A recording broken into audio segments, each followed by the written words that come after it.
बिटिया और तलाक। सुबह के 7:30 बजे जब दीपा स्कूल के लिए तैयार हुई तो चुपके से ऊपर मम्मी के बेडरूम में गई। धीरे से डोर सरकाया तो देखा सारा सामान बिखरा पड़ा था। नीचे ड्राइंग रूम में आई, पापा सोफे पर बेसुध से सो रहे थे। अपने रूम में आकर उसने अपनी गुल्लक में से 50 रुपये निकाल कर पॉकेट में रख लिए। बैग उठाकर स्कूल बस के लिए निकलने लगी तो सरिता ने पीछे से आवाज़ लगाई, दीपा बेटा आलू का पराठा बनाया है, खा लो। दीपा ने मासूम नज़रों से सरिता आंटी को देखा। नहीं आंटी, भूख नहीं है। सरिता ने ज़बरदस्ती टिफ़िन उसके बैग में डाला। दीपा स्कूल के लिए निकल गई। सरिता सोचने लगी, बेचारी छोटी सी बच्ची साहब और मेम साहब के रोज़ के लड़ाई झगड़े से इस 13 साल की उम्र में कितनी बड़ी हो गई है। सरिता पिछले 10 सालों से नेहा व नरेश के यहाँ काम कर रही है। दोनों मल्टीनेशनल कंपनी में ऊंचे पदों पर कार्यरत हैं। दीपा उनकी इकलौती बेटी है। किसी भी चीज़ की कोई कमी नहीं है, पर हर समय दोनों एक दूसरे से लड़ते रहते हैं। नरेश पिछले कुछ समय से नेहा से तलाक चाह रहा है और चाहता है दीपा बिटिया की जिम्मेदारी नेहा उठाए और नेहा दीपा बिटिया की जिम्मेदारी नरेश को देने के साथ जायदाद में हिस्सा चाहती है। इस कारण दोनों लड़ते रहते हैं। बच्चे की जिम्मेदारी कोई नहीं लेना चाहता, इसलिए दोनों एक दूसरे के लिए अपशब्दों का इस्तेमाल करते हैं। बेचारी दीपा स्कूल से आकर अपने कमरे में छुप जाती है, केवल सरिता आंटी से ही बात करती है। रोज़ की तरह नेहा और नरेश ने नाश्ता अपने अपने कमरे में किया और ऑफिस के लिए निकल गए। करीब 12 बजे स्कूल से कॉल आया कि जल्दी हॉस्पिटल पहुंचो, दीपा को चोट आई है। हॉस्पिटल पहुंचकर पता चला कि दीपा बहुत ऊपर सीढ़ियों से गिर गई है। उसे आईसीयू में रखा गया था। ऑपरेशन की तैयारी हो रही थी। सिर में बहुत गहरी चोट आई थी। ऑपरेशन शुरू हुआ पर जिंदगी मिली ना मौत, बिटिया कोमा में चली गई। नेहा और नरेश स्तब्ध रह गए। उन्हें ऐसा झटका लगा था कि अपनी सुध बुध ही खो बैठे थे। दीपा की दादी भी आ गई थी। बेटा बहू को देखकर नफरत से मुंह फेर लिया। पूछताछ हुई, टीचर स्टूडेंट सभी के बयान लिए गए। यही पता चला कि दीपा का बैलेंस बिगड़ने से वह नीचे गिर गई। 15-20 दिन कोई बदलाव न आने के बाद अपने साथ रह रही अपनी माँ को नरेश ने रोकना चाहा, पर उन्होंने आंखों में आंसू भर कर कहा, तुम दोनों खूनी हो। तुम्हारी जिद मेरी पोती को खा गई। मैं उसे अपने साथ ले जाना चाहती थी, पर तुम दोनों ने उसे अपने अहम का मोहरा बनाकर उसकी ये हालत कर दी। ये कहकर माँ वापस अपने शहर चली गई। सरिता तब से सदमे में थी। उसने जैसे तैसे होश संभाला। नरेश और नेहा से कहा, मेम साहब मैं अब यहाँ नहीं रह पाऊँगी। इस घर की दीवारें मेरी दीपा की सिसकियों से भरी हैं। उसे मैंने कभी अपनी गोद में तो कभी छिप कर रोते हुए देखा है। कभी तो मेरा मन किया कि उसे लेकर भाग जाऊं, पर मैं डरपोक थी, ऐसा नहीं कर सकी। अगर चली जाती तो शायद वो आज इस हालत में ना होती। नरेश और नेहा के पास अब शायद कहने को कुछ नहीं था। जैसे जैसे दिन बीत रहे थे, उनका लड़ाई झगड़ा एक अजीब सी बर्फ में तब्दील हो चुका था।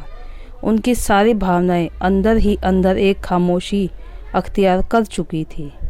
सारा दिन बेमन से दोनों ऑफिस का काम करते, हॉस्पिटल में एक एक दिन कर अकेले ड्यूटी देते। बैंक में पड़े पैसे, ज़मीन जायदाद सब बेकार से लगने लगे थे। 3 महीने बीत चुके थे। रविवार का दिन था। बड़ी मुश्किल से नेहा ने दीपा के रूम में जाने की हिम्मत जुटाई थी। वैसे भी महीनों दोनों उसके कमरे में कदम नहीं रखते थे। कैसे माँ बाप थे वो दोनों। उसका रूम, उसका बेड, तकिया, उसकी किताबें, उसकी पेंसिल, पेन, स्कूल बैग सब वैसे ही रखा था। अलमारी खोली तो उसके कपड़े नीचे गिर पड़े। उसका हल्का ब्लू नाइट सूट जिसे वह अक्सर पहना करती थी। नेहा रोते हुए अलमारी से सामान निकालने लगी। तभी उसके हाथ एक ब्लू कलर की डायरी लगी। उसने कांपते हाथों से उसे खोला। आगे के कुछ पेज फटे हुए थे। पेज दर पेज टूटे दिल की दास्तां छोटे छोटे टुकड़ों में दर्ज थी। मम्मी पापा, मैं आपको डियर नहीं लिखूंगी, क्योंकि डियर का मीनिंग प्यारा होता है। पापा आप मम्मी को कहते हो कि तुम्हारी बेटी, और मम्मी आप पापा को कहते हो तुम्हारी बेटी। आप दोनों ये क्यों नहीं कहते हो हमारी बेटी। अगले पेज पर था, पता है जब मैं मामा जी के घर जाती हूँ, मामा मामी मुझे बहुत प्यार करते हैं। मामी अनु को जब प्यार से मेरा बच्चा कहती है तो मुझे लगता है कि क्या मैं प्यारी बच्ची नहीं हूँ। मम्मा मैं तो आपका सारा कहना मानती हूँ, फिर भी आपने कभी मुझे प्यारी बच्ची नहीं कहा। अगले पेज पर था, मम्मी जब मैं बुआ के घर जाती हूँ तो बुआ मुझे बहुत प्यार करती है, पर खाना नक्श की पसंद का बनाती है। मम्मा मुझे भी राजमा बहुत पसंद है। मैंने कहा था कि आप बनाओ, पर आपने कहा मुझे मत तंग किया करो, जो खाना है सरिता आंटी को बोला करो। पता है मम्मा मैंने राजमा खाना छोड़ दिया है, अब मन नहीं करता। अगले पेज पर था, पापा मैं आपके साथ आइसक्रीम खाने जाना चाहती थी, पर आपने कहा आपके पास फालतू चीज़ों के लिए टाइम नहीं है। पापा जब चीनू मौसी और मौसा जी मुझे और विपुल को आइसक्रीम खाने ले जा सकते हैं तो फिर वो क्यों नहीं कहते कि ये सब फालतू की चीज़ें हैं। पता है मम्मी मैं अपने घर से दूर जाना चाहती हूँ, जहाँ मुझे ये ना सुनाई दे कि दीपा को मैं नहीं रखूँगी, जहाँ पापा की चिल्लाने की आवाज़ न सुनाई दे। पापा अगर मैं बड़ी होती तो मैं आप दोनों को कभी परेशान नहीं करती, मैं खुद ही चली जाती। मैं तो आप दोनों से बहुत प्यार करती हूँ। पापा मम्मी आप दोनों मुझे प्यार क्यों नहीं करते। एक पेज पर था, I love you Sarita aunty, मुझे प्यार करने के लिए, जब मुझे डर लगता है तो अपने पास सुलाने के लिए, मेरी हर बात सुनने के लिए। और अंतिम पेज पर था, दादी आई लव यू, आप मुझे यहाँ से ले जाओ, आई प्रॉमिस कभी तंग नहीं करूँगी। नेहा डायरी को सीने से लगाकर जोर जोर से रो पड़ी। नरेश भी उसके रोने की आवाज़ सुनकर आ गया था। नेहा ने डायरी उसे पकड़ा दी। पेज दर पेज पलटते हुए उसके चेहरे के भाव बदलते जा रहे थे। वह खुद को संभाल नहीं पाया, ज़मीन पर बैठ गया।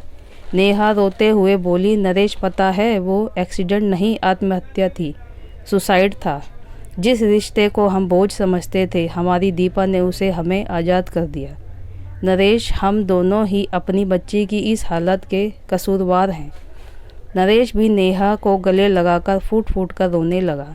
अचानक ही उसी समय नरेश का फ़ोन बजा और नेहा के मोबाइल पर SMS की टू टू की मैसेज की आवाज़ हुई।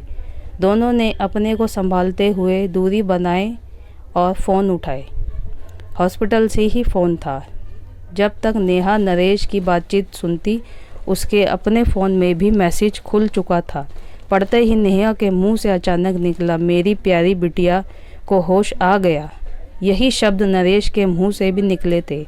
एक साथ दोनों के स्वर, चेहरे पर खुशी उस कमरे में गूंज उठी थी। ये कहानी हर उस घर की है जहां माँ बाप बच्चों के सामने लड़ते हैं या घर टूट कर बिखरते हैं, और उसका सबसे बड़ा खामियाजा बच्चे भरते हैं। अगर आप अच्छी परवरिश नहीं दे सकते तो आपको बच्चे को जन्म देने का कोई अधिकार नहीं है। अच्छी परवरिश रुपए पैसे सुख सुविधाओं से नहीं होती। इसका मतलब यह है कि आप बच्चे की ज़रूरत के समय उसके कितने करीब हैं। उसे महंगे खिलौने या सुख सुविधाएं नहीं, बल्कि आपके साथ उन्हें खेलने कूदने, मस्ती लाड प्यार का समय चाहिए।